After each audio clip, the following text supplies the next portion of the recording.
हाँ भाई बच्चों, exercise 53 use of has have had, इसको मिलाइए। मेरे पास एक स्कूटर है, आई हैव ए स्कूटर। हरी के पास 12 पेंसिल्स हैं, हरी हैज़ 12 पेंसिल्स। शीला के पास एक रेडियो है, Sheela has a radio. Sunita के पास एक ट्रांजिस्टर है, Sunita has a transistor. Meera के पास कोई पुस्तक नहीं है, मीरा हैज़ नो बुक। जब कोई नहीं कहता है, कोई नहीं के लिए नो का प्रयोग करते हैं।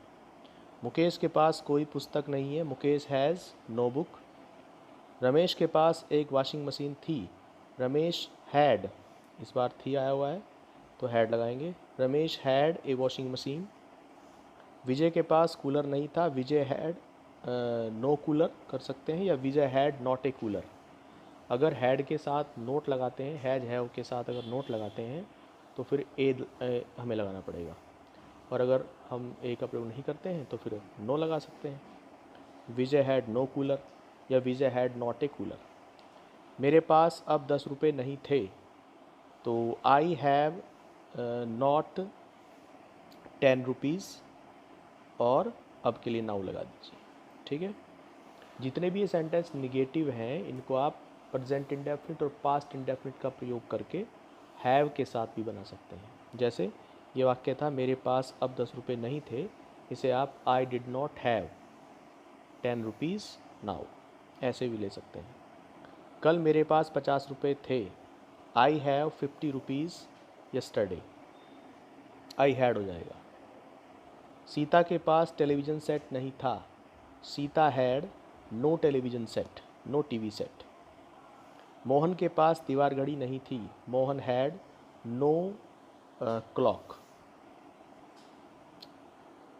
और अंशु के पास हाथ की घड़ी नहीं थी, Anshu had no wrist watch, no लगाइए या फिर not a wrist watch. Himani के पास परसों अलार्म घड़ी नहीं थी, Himani had no alarm clock. और परसों के लिए आप लगा सकते हैं डे बिफोर यस्टरडे।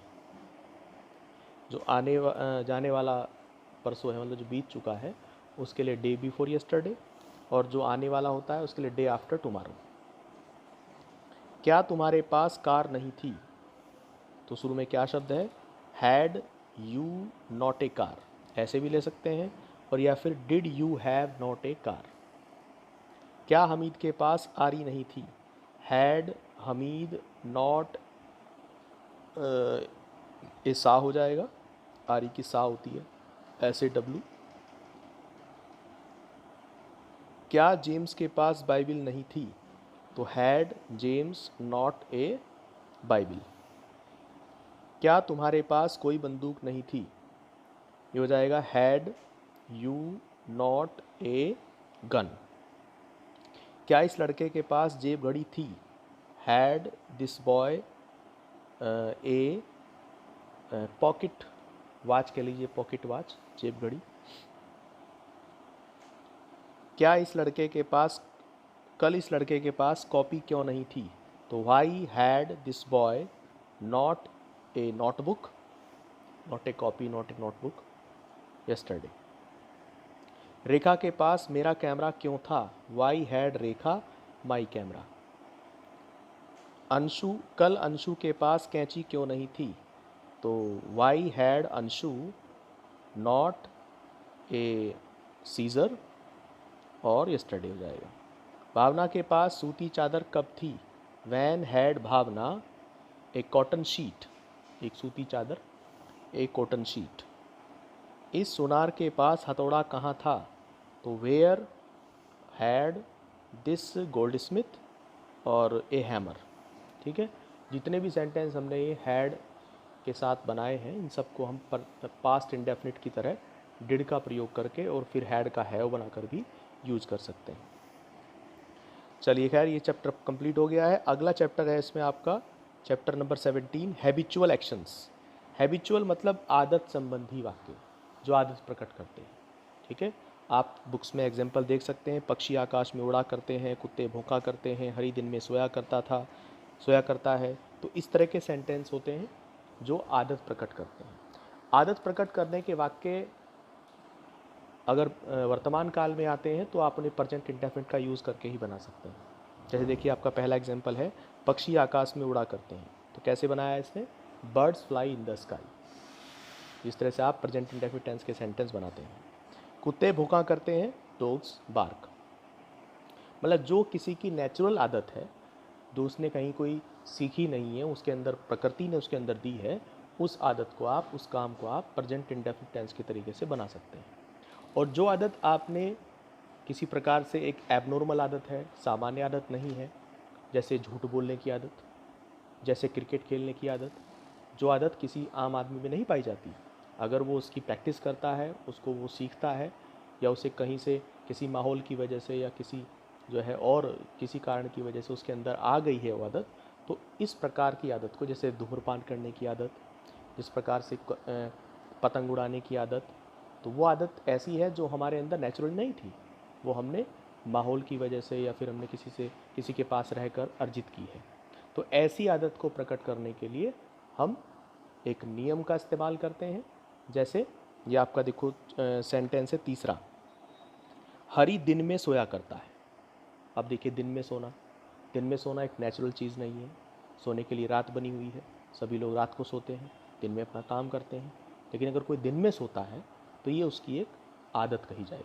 तो ऐसी आदत को प्रकट करने के लिए आप जो है थोड़ा सा एक नियम है उसको फॉलो करेंगे। नियम में कोई दिक्कत नहीं है, पहले सब्जेक्ट लगाएंगे, सब्जेक्ट के बाद इज़ एम आर का प्रयोग करेंगे। उसके बाद आप कुछ शब्द हैं उनका प्रयोग कर सकते हैं, जैसे use to, USED, used to, या अकस्टम्ड टू, या फिर हैबिचुएटेड टू, इस तरह के शब्दों का हम इसमें प्रयोग कर सकते हैं। जैसे कि इस वाक्य में देखिए इसने लगाया है accustomed, Hari is accustomed to sleep in the day. देखिए सब्जेक्ट हरी आया है, उसके बाद इज का प्रयोग किया गया है, उसके बाद अकस्टम्ड, यूज्ड, अकस्टम्ड, क्योंकि अकस्टम्ड का मतलब होता है अभ्यस्त होना, यूज्ड टू किस चीज़ का आदी होना। इसके अलावा आप लगा सकते हैं हैबिचुएटेड टू, हैबिचुएट भी आदत के हिसाब से बन जाता है। और अगर कोई ख़राब आदत है, जैसे धूम्रपान करना है, गाली देना है, इस तरह की आदत के लिए आप लगा सकते हैं अडिक्टेड टू, ADDICT, अडिक्ट हो जाए ADDICT, और अडिक्टेड टू कर सकते हैं उसमें। यह देखिए हरी इज़ अकस्टम्ड टू, हमेशा इसके बाद टू आएगा। यूज़ लगाइए, अकस्टम्ड लगाइए, चाहे हैबिचुएटेड लगाइए और चाहे एडिक्टेड लगाइए, सबके साथ टू का प्रयोग होगा।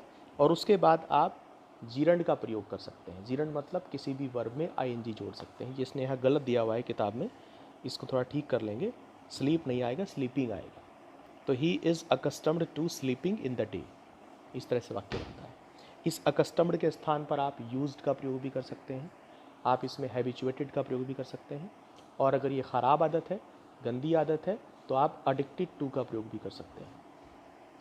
ये लड़कियां गीत गाया करती थी। अब ये अगर सेंटेंस पास्ट में आ जाता है, अगर ये भूतकाल में आ जाता है, तो फिर इसमें आप इज एम आर का प्रयोग करने की कोई आवश्यकता नहीं है। सब्जेक्ट लगाइए, सब्जेक्ट के बाद सीधा यूज टू आ जाएगा, केवल यूज टू। इसमें कोई अकस्टम्ड या कोई और वर्ब नहीं लगा सकते हैं, इसमें केवल यूज टू का ही प्रयोग करेंगे। ठीक है। ये लड़कियां गीत गाया करती थी, अपनी किताब में आप देखिए, these girls use to sing songs. इसमें कोई आईएनजी फॉर्म भी नहीं लगानी आपको, सिंपल सिंग है तो सिंग लगाना है, सिंग सॉन्ग्स। या देखिए और लगा के एक सेंटेंस और आगे दिया हुआ है, these girls would Singh. Would भी आ जाता है पास्ट के वाक्य में। दोनों में क्या डिफरेंस है? दोनों में डिफरेंस ये है, अगर कोई आदत ऐसी है जो आप भूतकाल में किया करते थे वो काम, लेकिन आज वर्तमान काल में आप उस काम को नहीं करते, मतलब आप जिंदा हो अभी, वो कंडीशंस हैं आज भी, लेकिन आप उन कंडीशंस के होते हुए भी वो काम नहीं करते जो पहले किया करते थे। भाई जैसे पतंग उड़ाने की आदत है, पतंग तो आप आज भी उड़ा सकते हैं, लेकिन आप नहीं उड़ाते हैं, बचपन में उड़ाया करते थे। तो अगर ऐसी कंडीशंस आज भी हैं, जैसी कंडीशंस आज से कई साल पहले हुआ करती थी, आपके बचपन में हुआ करती थी, लेकिन आप उन कामों को अब नहीं करते जो आप पहले किया करते थे, तो तब तो आप यूज टू लगाएंगे। और अगर वो कंडीशंस ही नहीं है, जो काम पहले हुआ करता था, मान लो हम कहें कि भाई मुग़ल इस प्रकार से सोया करते थे, इस प्रकार से खाया करते थे, अब मुग़ल तो इस समय है नहीं।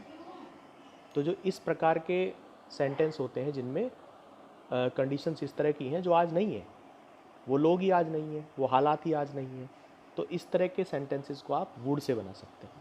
लेकिन जो हालात आज भी हैं, लेकिन उन हालातों में आज वो काम नहीं हो रहा है जो पहले हुआ करता था, वो लोग आज भी हैं लेकिन वो लोग आज वो काम नहीं कर रहे हैं जो काम वो पहले किया करते थे, तो ऐसे सेंटेंस को आप यूज टू से बनाएंगे। ठीक है, ये छोटा सा डिफरेंस है। और देखिए इस आगे एग्जाम्पल, वह दिन में शतरंज खेला करता था, तो he use to play chess in the day. ठीक है, ही कर्ता के रूप में ही आ गया, उसके बाद यूज टू लग गया, उसके बाद play chess in the day.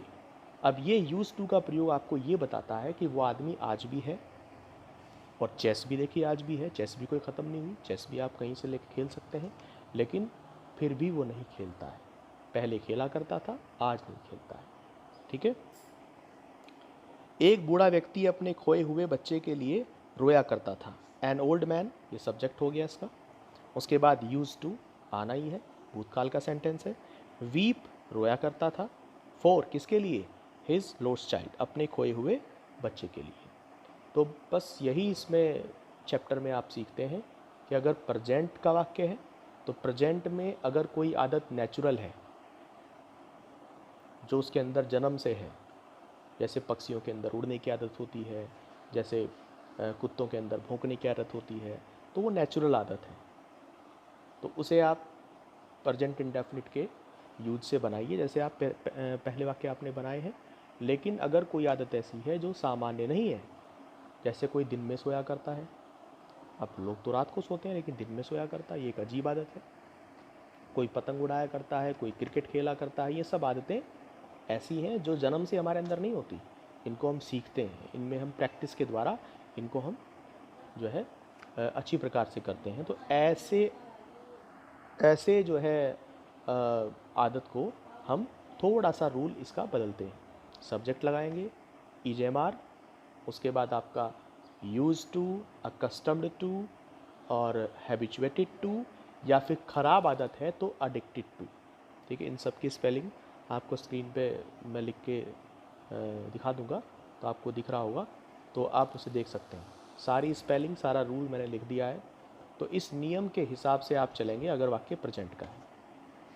और टू सबके बाद लगेगा, टू के बाद फिर जीरंड लगाएंगे। जीरंड होता है वर्ब में ING जुड़ जाती है जब, तो ये थोड़ा सा इसमें गलत दिया हुआ है, इसको आप फॉलो नहीं करेंगे, जो मैं बता रहा हूँ उसे आप करेंगे फॉलो। स्लीप का स्लीपिंग हो जाएगा। अगर ये वाक्य भूतकाल का है इस तरह का, तो भूतकाल के सेंटेंस में या तो आप यूज टू लगाएंगे या फिर वुड लगाएंगे। मैंने इस पर डिफरेंस आपको बताया है, अगर आपको डिफरेंस पता ना चले तो आप कुछ भी लगा दीजिए। लेकिन अगर डिफरेंस वाक्य में साफ साफ पता चल रहा है कि कोई काम पहले किया करते थे लेकिन आज हम नहीं करते, जबकि हालात हैं आज भी उस काम को करने के, तब तो आप यूज टू का प्रयोग करेंगे। लेकिन अगर वैसे हालात ही नहीं है, आज वो चीज़ ही नहीं है, आज वो आदमी नहीं है, तब आप वुड का प्रयोग कर सकते हैं। ठीक है, तो इस चैप्टर में यही सब था। एक्सरसाइज 54 आप बनाएंगे इसकी। और हाँ, इसमें एक काम ये भी कर सकते हैं कि जो ये यूज टू के सेंटेंस हैं जिसमें आप भूतकाल में यूज टू लगा रहे हैं, अगर वाक्य निगेटिव है, क्योंकि सिंपल में तो जो है पास्ट इंडेफिनिट टेंस, सिंपल में तो आप जानते हैं पास्ट इंडेफिनिट टेंस में भी हेल्पिंग वर्ब का प्रयोग नहीं होता है, तो आप यूज टू से ही काम चला लीजिए। अगर इसका वाक्य निगेटिव हो जाए, निगेटिव जैसे एग्जांपल देखिए आप, एग्जांपल 9, वह प्रतिदिन यहाँ नहीं आया करती थी। तो अगर इस प्रकार का वाक्य निगेटिव है तो उसे आप यूज्ड नॉट टू से भी बना सकते हैं। नॉट आप यूज्ड और टू के बीच में लगा के बना सकते हैं, या फिर आप डिड नॉट यूज टू का प्रयोग कर सकते हैं। डिड नॉट लगाइए और फिर यूज्ड की फर्स्ट फॉर्म यूज का इस्तेमाल कीजिए। जैसे ही देखिए वाक्य बना रखा है इसने, she did not use to come here daily. पहले सब्जेक्ट शी लगाया, फिर पास्ट इंडेफिनिट टेंस के हिसाब से डिड नॉट का इस्तेमाल किया, फिर यूज्ड की फर्स्ट फॉर्म यूज लगा दी, और आगे अपना टू कम जो आपकी वर्ब है, और हियर डेली। अगला सेंटेंस भी देखो ऐसा ही है, इतनी अधिक बारिश नहीं हुआ करती थी। बारिश का सेंटेंस देखिए इट से बनता है, उसमें सब्जेक्ट इट होता है, तो it did not use to rain so often, अक्सर नहीं होती थी, सो ऑफन मतलब अक्सर। It did not use to rain so often, अक्सर इतनी बारिश नहीं हुआ करती थी। तो नेगेटिव सेंटेंस को आप, नेगेटिव को, इंटेरोगेटिव को आप इस तरह डिड का प्रयोग करके पास्ट इंडेफिनिट टेंस से भी बना सकते हैं, लेकिन उस समय यूज टू को फर्स्ट फॉर्म में USE यूज टू लिखना होता है। ठीक है, तो एक्सरसाइज 54 अब बनाएंगे, अगली वीडियो में हम इसको मिलवा देंगे। चलिए।